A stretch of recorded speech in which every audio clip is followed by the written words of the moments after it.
All right, we're joined by West Virginia head coach Mark Kellogg, student athletes Jordan Harrison, JJ Quinterly, and Kaya Watson. Coach, if you would just start off with an opening statement, and then we'll take questions for the student athletes. Sure. I thought, that first half, after those first couple minutes, I thought we really settled in pretty quickly, got some perimeter shots to fall, so I thought that loosened us up just a little bit.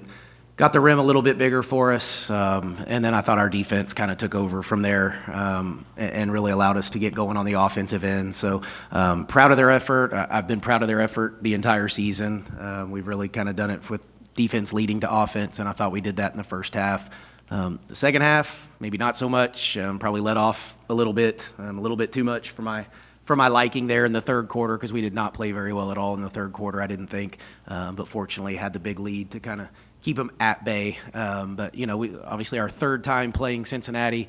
They have a size advantage on us, kind of a lot of forwards out there with some length that, might have bothered us a little bit. And then I thought we started to settle in and did some really good stuff. So, proud of the effort, proud that we're moving on. Glad we got one out of the way here. So now maybe we can just kind of settle in and start to play. But we got a big challenge tomorrow in Kansas State. And, we had a close one with them earlier in the year. So I think we'll be ready to go. Okay, raise your hand and a microphone will be brought to you. Luke Blaine, Daily Athenaeum. For all the players, tomorrow you have Kansas State. Not the result you wanted last time out against them. Would you rather have this game today to kind of get back in the swing of playing, or would you rather have that extra bye and just start fresh right at them? Jordan, Kaya, and then JJ in that order, please.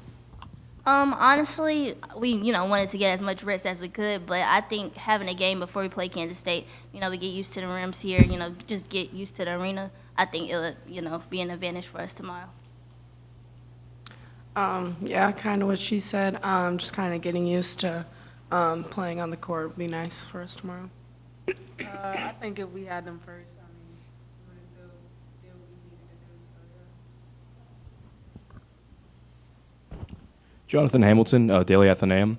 You guys caused 23 turnovers tonight. It just seems like every game you guys cause like upwards of 20 turnovers. What do you guys think you do that causes so many turnovers? Like, what do you do defensively? JJ, let's start with you, and then Kaya, and then Jordan.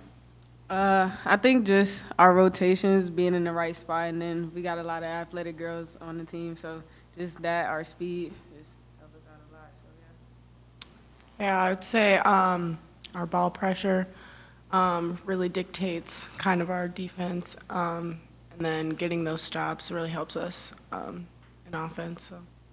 I think we enjoy getting steals, playing in transition, playing fast, and like Kaya said, that helps us get our offense flowing. So yeah. Yeah. So Kaya, I counted it up after the game. This was your 9th game this season, playing 35 or more minutes. So how do you just prepare for that? Is there something special that you do during training, or is it just you go out there and play? Sorry, Kaya. Sorry. Sorry. I tried to get her out a couple times, just couldn't do it. I'd say I'd just go out there and play. I really don't notice it until coach is probably like, I'll get you one here soon. But, yeah, other than that, enjoy being out there. Tanner Inyard, U92. You guys hit 4 or 5 threes in a row early in that second quarter and kind of went on that run and pulled away a little bit. There have been times where you've done that this season, but there's also been some games where the three-point shooting has probably not been what you wanted it to be. Do you think that hitting a couple early in the game really gets the tone set for you guys, or do you think that sometimes you just miss an open looks and the ball's just not falling your way and you need to do something different? Jordan? Yeah, we like to, I don't know, for some reason, we always start games shooting a lot of threes. But definitely seeing them going in, that gives us momentum, when we feed off, making threes in the beginning of the game. So JJ, you also played 25 minutes tonight. You have the knee, the brace on your knee. How are you feeling? How did it feel to be out there after the TCU game with that injury? It feels good, honestly. I couldn't see myself not being on the court in this particular time period, so just my team being behind me helps out a lot. So yeah. You guys went almost 7 minutes in the third quarter without scoring. What do you think went wrong there? Kaya? I would say probably just not obviously not making the shots that we took, and then kind of led to them scoring, us not getting stops or fouling. So, yeah, but we just got to stay aggressive because eventually they're going to fall. Will. All right, any more questions for the student athletes? Okay, we'll let them get back to the locker room and open it up for questions for Coach Kellogg. Thank you.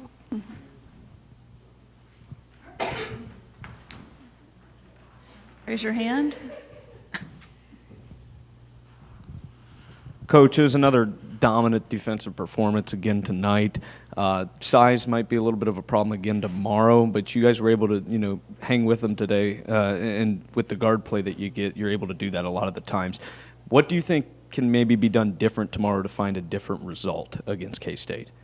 Yeah, well, we have a size disadvantage every night in the Big 12. I mean, all year long. So we're at game, 30 of the year, and most of those, especially once Big 12 play started, we had a disadvantage. So that's nothing new for us. We're accustomed to that. We have some other ways to make up for that, which you alluded to a little bit in the way we play defensively. We'll come up and start to work on that game plan. Obviously, Ayogale is a special All-American type player that presents a huge problem for us. But it's not just about her because of how good they are around her. Remember Kansas State, I think, was ranked as high as 2 in the country at one point this year, has a win over Iowa. So this is, and Coach Mitty's a phenomenal basketball coach. So we have our hands full, but obviously we got that game to overtime at their place. We didn't get them in Morgantown. So we'll be excited for the opportunity to see what we can do on a neutral floor, but we'll have to put a game plan together for sure tonight and tomorrow to try to figure out what we want to do with Lee. To kind of carry off of that, have you had any chance at all to sit down and maybe game plan a little bit before the Cincinnati game, at least for Kansas State, or is that something that you just kind of push off until you know the result of tonight's game? Yeah, no, I don't look a ton at them. We do have staff members that, obviously they're prepared and they're ready, and so we'll go meet maybe briefly tonight and then just wake up tomorrow and figure out the rest. You can do that when you don't play till 8 o'clock. Again tomorrow night. So we got all day long to sit around and try to stir and figure this one out. So I don't look at it too much. I kind of need to focus on, for me it was UCF and Cincinnati going into tomorrow night, and then it was quickly getting ready for Cincinnati. And we just played Kansas State, 2 weeks ago, I think, something like that. So it's been fairly recent. Coach, can you talk a little bit about Jayla Hemingway's impact and how she's kind of embraced that role coming off the bench? Yeah, she's been fantastic again here. Was really good early. Went through a 3-week slump, maybe almost a month, where she just was not her normal self. And then since then, she's really started to, she looks like a fifth-year senior that knows her career's, coming to an end, and she's playing with a little sense of urgency. But yeah, and I've said this all year, our toughness is so much wrapped into her. She'll rebound the basketball, which she did tonight. She can shoot it, post up, put it on the floor. So yeah, no, she's been really good, really good for us, and bought into that role from day one. She's never, said a word about it and bought into it, and I'm happy for her because she's playing really well at the right time. Coach, it seemed tonight that you just let your team figure it out on the floor. I don't know if you even took a timeout. And there was, droughts of scoring in that game. There were runs kind of against you and that sort of thing. How important is it for you to let the players figure it out on the floor? I know that you've talked about that a lot this season, but tonight it really showed. Yeah, and we have that team that, early on I probably didn't let them figure it out or kind of maybe overreacted, but they're just look at you. When I overreact, they don't, they just look at me like, what are you doing kind of deal? Like, relax, we got you. And I'm not really a huge timeout taker guy either.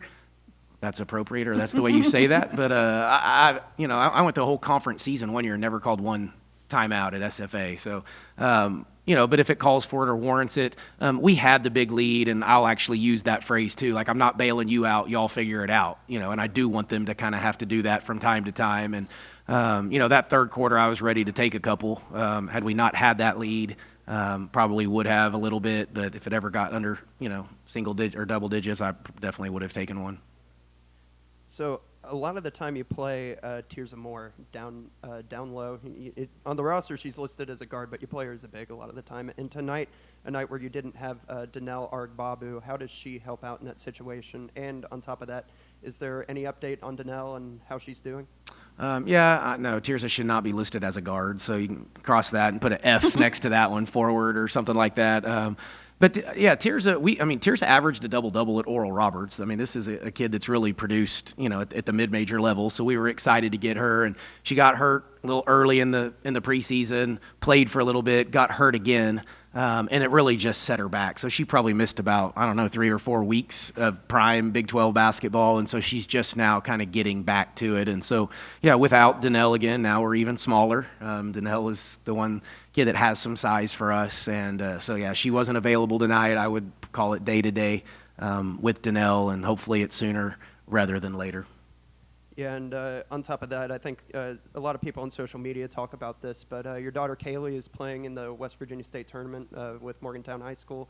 What's this experience like for you being here and trying to, game plan, and how much time do you really get to spend, like checking out the scores or watching her from afar? Yeah, it's brutal if you want the honest truth. Like that hurt my dad heartstrings today, if I was being completely honest. I had to watch the state semifinal from my computer. My parents are here, so we got to watch it, but it's still not the same. And then when they call, and my wife was so proud, and of course I was so proud too. So, she finished with 18 and 12 and hit 4 big old free throws to seal the win today. So she'll play tomorrow for a state championship as a freshman. So that's a once in a lifetime opportunity. You never know if she'll be back, and so I keep telling her to enjoy the heck out of it.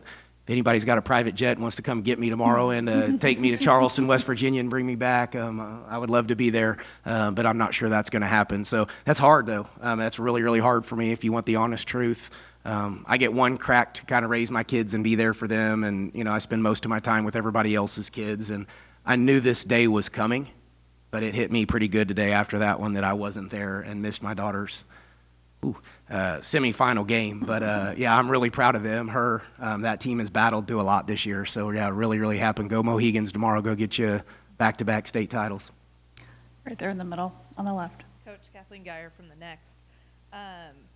What have you thought of just kind of the setup here this year with the women having their own weekend and being in the Sprint Center for the first time?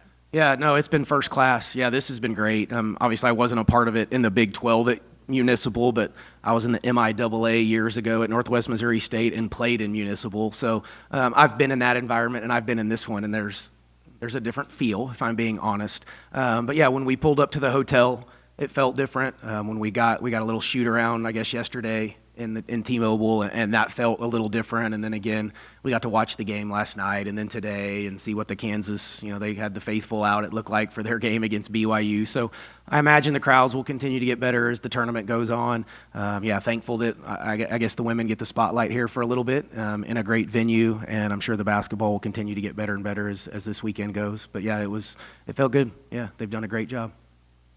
All right. Good luck to you and your daughter tomorrow. Thank you very much.